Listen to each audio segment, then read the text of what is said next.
بسم اللہ الرحمن الرحیم۔ السلام علیکم ورحمۃ اللہ وبرکاتہ۔ دوستو، آج کی ویڈیو میں ہم ذکر کریں گے نمرود کے بارے میں کہ نمرود کون تھا، نمرود کی ہلاکت کیسے ہوئی، یہ کس نبی کے زمانے میں تھا، اس نے کس طرح اللہ رب العزت کی وحدانیت کو جھٹلایا۔ اسی کے ساتھ آپ کو حضرت ابراہیم علیہ السلام کے بارے میں بھی بتائیں گے، اور جو مناظرہ آپ کی قوم کے درمیان ہوا وہ بھی بتائیں گے۔ ویڈیو بہت خاص ہونے والی ہے، اس لیے ویڈیو کو مکمل دیکھیے گا۔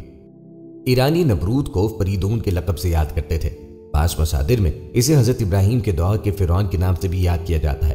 نمرود کا نام بخت النصر کے ساتھ پوری دنیا پہ حکومت کرنے والے واحد مشرک کے عنوان سے یاد کیا جاتا ہے۔ ان کی بادشاہت کی مدت کے بارے میں اختلاف پایا جاتا ہے۔ اس حوالے سے بعض نے 400 سال عیسوی کے بعد 270 سال اور سب سے کم 69 سال ذکر کیے ہیں۔ دوستو، نمرود شنعار کا بادشاہ تھا جس کا قصہ بائبل میں بھی درج ہے۔ اس بادشاہ کا نام نمرود بن کنعان بن سام بن نوح تھا۔ اس کا پائے تخت بابل تھا۔ اس کے نسب میں کچھ اختلاف بھی ہے۔ حضرت مجاہد فرماتے ہیں دنیا کی مشرق مغرب کی سلطنت رکھنے والے 4 ہوئے، جن میں سے 2 مومن اور 2 کافر۔ حضرت سلیمان بن داؤد اور حضرت ذوالقرنین، اور کافروں میں نمرود اور بخت نصر۔ نمرود بن کنعان بن کوش بن سام بن نوح جو حضرت ابراہیم علیہ السلام کے دور میں بابل کا بادشاہ تھا۔ بعض مورخین نمرود کو جام بن نوح کا پوتا قرار دیتے ہیں۔ نمرود حضرت ابراہیم کے چچا آزر کا چچا زاد بھائی بھی تھا۔ نمرود کا محل مختلف قیمتی پتھروں کے بنائے ہوئے قیمتی بتوں سے بھرا تھا۔ نمرود بتوں کی پوجا کرنے کے ساتھ ساتھ خود بھی خدائی کا دعویٰ کرتا۔ حضرت ابراہیم مختلف طریقوں سے لوگوں کو توحید اور یکتا پرستی کی طرف دعوت دیتے۔ جب حضرت ابراہیم نے مخفیانہ طور پہ بتوں کو توڑ دیا تو آپ کو نمرود کے سامنے پیش کیا گیا۔ اس موقع پہ حضرت ابراہیم نے نمرود کی ربوبیت کو رد اور خدا کی وحدانیت کو ثابت کرنے کے قصد سے نمرود سے مناظرہ کیا۔ یہ مناظرہ لوگوں کے سامنے برگزار ہوا اور اس کا تذکرہ قرآن کریم میں سورہ بقرہ میں اس کی طرف اشارہ کیا گیا ہے۔ اس مناظرے میں حضرت ابراہیم نے کہا، میرا خدا لوگوں کی زندگی اور موت کا مالک ہے۔ اس کے جواب میں نمرود نے بھی کہا کہ میں بھی زندگی اور موت دے سکتا ہوں۔ نمرود نے اپنی اس بات کو ثابت کرنے کے لیے 2 قیدی لانے کا حکم دیا، پھر ان میں سے ایک کو آزاد کرنے اور دوسرے کو قتل کرنے کا حکم دیا۔ گویا جیسے اسے آزادی دی اور اسے زندگی عطا کی گئی، اور جسے قتل کیا اسے موت دی گئی۔ اس موقع پہ حضرت ابراہیم نے کہا کہ میرا خدا سورج کو مشرق سے نکالتا ہے، اگر تم بھی خدا ہو تو اسے مغرب سے نکال دکھاؤ۔ نمرود حضرت ابراہیم کی اس درخواست کا جواب نہ دے سکا۔ قرآن نے اسی بات کو کافر کے مبہوت ہونے سے تعبیر کیا ہے۔ مفسرین نمرود کے پہلے جواب کو ایک قسم کا مغالطہ قرار دیتے ہیں، جس کے ذریعے نمرود لوگوں کو دھوکہ دینا چاہتا تھا، لیکن حضرت ابراہیم نے دوسرے مرحلے میں نمرود کے اس قسم کے مغالطے کو رد کرنے اور اسے لاجواب کرنے کے لیے دوسری درخواست سامنے رکھ دی، جس میں نمرود کے لیے کسی مغالطے کی کوئی گنجائش نہ تھی۔ نمرود کو جب مناظرے میں شکست ہوئی تو اس نے حضرت ابراہیم کو ان کے خداؤں کی بے حرمتی اور انہیں توڑنے کے جرم میں سزا کے طور پر اسے آگ میں پھینکنے کا فیصلہ کیا۔ نمرود اور بت پرستوں کے اس فیصلے کا تذکرہ سورہ انبیاء کی آیت نمبر 68 میں ہوا ہے۔ نمرود نے اس مقصد کے لیے ایک خاص جگہ تیار کرنے اور لوگوں کو لکڑیاں جمع کرنے کا حکم دیا۔ حضرت ابراہیم کو جلانے کے لیے لکڑیاں جمع کرنا لوگوں کے لیے اتنا مقدس اور جائز اہمیت قرار دیا گیا تھا کہ عورتیں اپنی حاجت کی برابری اور بیماریوں کی شفا یابی کے لیے بطور نظر لکڑیاں جمع کرنے لگی۔ تاریخی مصادر کے مطابق بابل کے مکینوں نے حضرت ابراہیم کو جلانے کے لیے ایک طولانی مدت تک لکڑیاں جمع کی تھیں۔ جب لکڑیوں کو آگ لگا دی گئی تو اس کی حرارت اتنی زیادہ تھی کہ کوئی بھی اس کے قریب نہیں جا سکتا تھا۔ اسی بنا پر حضرت ابراہیم کو اس آگ میں پھینکنے کے لیے منجنیق کا استعمال کرنا پڑا۔ قرآن کے مطابق جب حضرت ابراہیم کو آگ میں پھینکا گیا تو خدا کی طرف سے آگ کو ٹھنڈا ہونے اور حضرت ابراہیم کو نہ جلانے کا حکم ملا۔ یوں یہ آگ حضرت ابراہیم کے لیے کوئی نقصان نہ پہنچا سکی۔ اس واقعے کے چند دن بعد جب نمرود کا اس جگہ سے گزر ہوا تو اس وقت بھی آگ کے شعلے بلند تھے، لیکن اس وقت اس کی تعجب انتہا کو پہنچی جب اس نے دیکھا کہ حضرت ابراہیم آگ کے شعلوں کے درمیان صحیح اور سالم بیٹھے ہوئے ہیں۔ اس نے حضرت ابراہیم کو نزدیک سے دیکھنے کے لیے ایک بلند و بالا مینار تیار کرنے کا حکم دیا تاکہ اس پر جا کر آگ کے شعلوں کے درمیان حضرت ابراہیم کو دیکھا جا سکے۔ جب نمرود کو یقین ہوا کہ آگ نے حضرت ابراہیم کو کوئی نقصان نہیں پہنچایا، اس وقت اس نے حضرت ابراہیم سے کہا کہ تمہارا خدا بہت بڑا ہے جس نے تجھے آگ سے محفوظ رکھا۔ اب کیا آپ آگ کے شعلوں کے درمیان سے باہر آ سکتے ہو؟